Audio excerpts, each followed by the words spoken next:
Hey everyone, it has been a while. I haven't been on camera for about 6 months. It has been 6 months ago. I was going through quite a little bit of a transition period in my life. Then 3 months ago, I went on my very first long solo backpacking trip to Europe. I've just come back a week later and I'm literally just adjusting to things. I was so excited to come back to the Australian summer and the Australian sun, and it has been crazy. If you have been following me on my Instagram, you would know that it is insane right now in Sydney and other parts of Australia, majority of Australia actually. We're going through a really terrible bushfire crisis. We've lost 2 million hectares of land and counting. The air quality in Sydney was 2,200 just the other day, and the level which is hazardous is 200. So we were 11 times over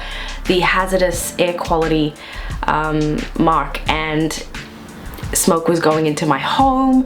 I went to the shops, smoke was in the shops. Some buildings and train stations had to be evacuated. So coming back home has been a little bit tough for me, I'm not gonna lie, but alas, reality must prevail, and that means getting used to the air quality and the bushfires and everything like that. So what I've been doing with my spare time is, well, I've been applying for jobs, and I went to a protest the other day. I've been keeping up with the news. I finished The Good Place, and I finished season 4, episode 4 of Rick and Morty.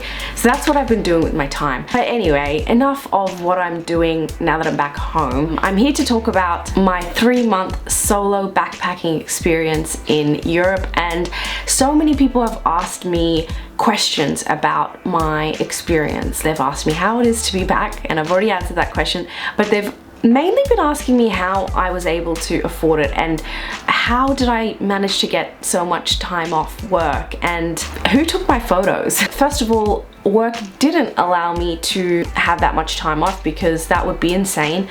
I was in my previous job for about 11 months, but when I did ask for sabbatical leave, it was about 10 months into my job, and no real workplace offers sabbatical leave for someone that's been around for only 10 months. So I did ask because I do really love my company, and unfortunately it wasn't possible, but it was completely fine because I knew that I needed to do this. I needed to take the time off. I've never in my life been alone for that long. I was in Ubud for 4 days just by myself, and that was the longest amount of time I had solo traveled prior to that. Somebody asked me if I was traveling solo, how did I manage to get so many great photos of me in certain places and whatever. So I don't ask random people to take my photo because I am paranoid. If an Insta model or Asian tourists ask me to take their photo, then I will probably ask them to take my photo back because they seem pretty trustworthy, so I'll trust that. So there's that. Also, just because I'm solo traveling, it doesn't mean I don't meet trustworthy friends along the way. I did meet up with my family, I did meet up with friends, and then they took my photo. I wasn't with people all the time because I was solo traveling, I was doing my own thing, but along the way you meet people, along the way you meet old friends, along the way you meet new friends, and so on and so forth. So those are the times that I will get my photo taken. Someone asked about my itinerary. I'll post my spreadsheet in the description box below because it will have a whole list of where exactly I was, from what dates, and then I think I've made some notes about where I stayed in terms of hostels, so I will add that in the description box. Also, on the question of how much this trip cost me, I do want to give you guys a little bit of a tip. So if you're from Sydney, you would know that flights anywhere are expensive because we are so far from the rest of the world. So what I did was go onto Skyscanner. When I had to choose where I wanted to fly into, I selected anywhere in the world, and then I selected the cheapest month. So there's an option, you don't have to choose a specific month, you can choose any month that's cheap, and it will come up with a list of all the cheapest places that you can fly into and the dates.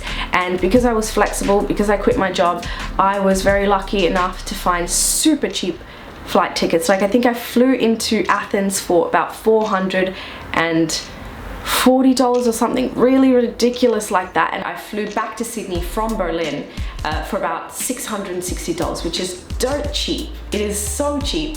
And you can do it too. My budget was 10,000 Australian dollars for 3 months. I really don't think you need a huge budget to travel for 3 months in Europe. Yes, Europe is expensive, but I didn't live a very luxurious 3 months. I stayed in hostels, shared accommodation. I stayed with family and friends. I have a student card as well, so I got a lot of discounts.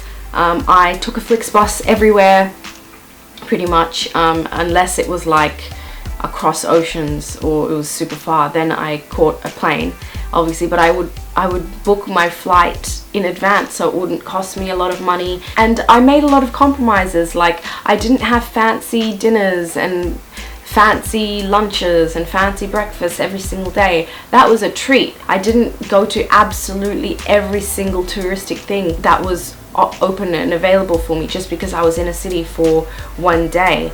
I did a lot of free walking tours. I did a lot of things that I actually wanted to do. So I went to the art museums that I wanted to see, and because those were important to me, and history museums that I wanted to see.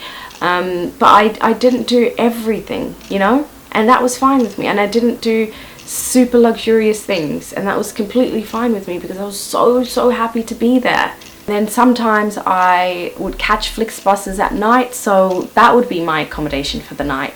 And I would wake up and I'd be in a new city, and it'd be very cool. What was the most awe-inspiring moment of your trip? Oh my god, I had so many awe-inspiring moments, but I'm going to narrow it down. All of my adult life, people had been going to Paris and people had been coming back from Paris, and I'd ask them, what was Paris like? And they would reply to me, Paris is not that great. It smells like piss. I got mugged. It's pretty dangerous for a woman to be walking around at night, and all of this kind of stuff. So I was so anxious at even the thought of going to Paris. In fact, it wasn't in my original itinerary. I decided to go to Paris anyway because like, I'm in Europe, I need to go to Paris. It is one of the biggest cities for art and history, and I'm a big fan of both of those things.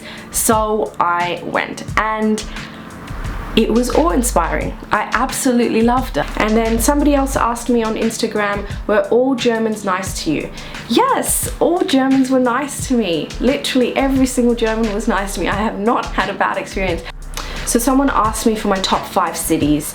I loved Prague, I loved Paris, I loved Vienna, I loved Berlin. So since I was traveling between hot and cold months, somebody asked me, what did I do with my luggage? So I bought a hybrid backpack / luggage bag wheelie thing. I don't really know how else to describe it, but it's from Kathmandu, it's 50 liters, and I also bought the 18-liter day pack, and the 18-liter bag actually attaches itself to the 50-liter hybrid bag that I got from Kathmandu. So I will definitely leave the link of that bag in the description bar below because it is a really good bag, and it lasted me 3 great months. And how I managed to fit everything in is I'm a very smart packer. I didn't pack loads and loads of underwear. I probably had like 5 underwear and like 2 bras, and I would regularly wash my clothes. So I would wear the same things and regularly wash them. I didn't have so many pairs of socks either because I would regularly wash them. And when it became winter, when it started to get colder,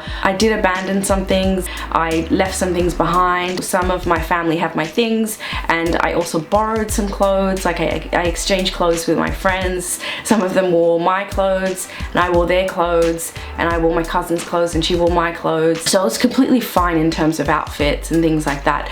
And I ended up borrowing my cousin's coat. I didn't really buy a big winter coat or a big winter scarf. I bought a small winter scarf, but again, that wasn't going to keep me warm enough. I had to borrow a big winter scarf. It's because it only started to get super duper cold towards the very end of my trip, and for most of my trip it was hot to spring kind of weather and like manageably cold, and I basically wore the same jeans over and over again, which is like my baggy boyfriend jeans, and would layer up. I would layer up. I bought one of those viscose towels, like those towels that dry really fast and you can wrap it, and it's super easy to pack and it's not thick. It doesn't take so much space. I only brought one pair of shoes and they were my Asics joggers. They're black. I wore them for 3 months, and then I also brought a pair of sandals. I didn't pack so many unnecessary things. I did actually, no, that's a lie. I did pack my portable ping pong set, which I probably used only twice in total, and I brought the wrong lens. So I brought my macro lens. So I was carrying around my camera that I only used for probably a week because I just couldn't use the lens. So that was really stupid, but everybody makes mistakes when they're traveling, and you learn from your mistakes, you get better, and it's literally all good. Alright, so follow me on Instagram, follow me on Twitter, and be sure to give this video a like and a comment on where you've been in Europe and what you love the most about Europe. I would love to hear your stories. And yeah, until next time, thanks for watching, and I'll see you in my next video. Bye!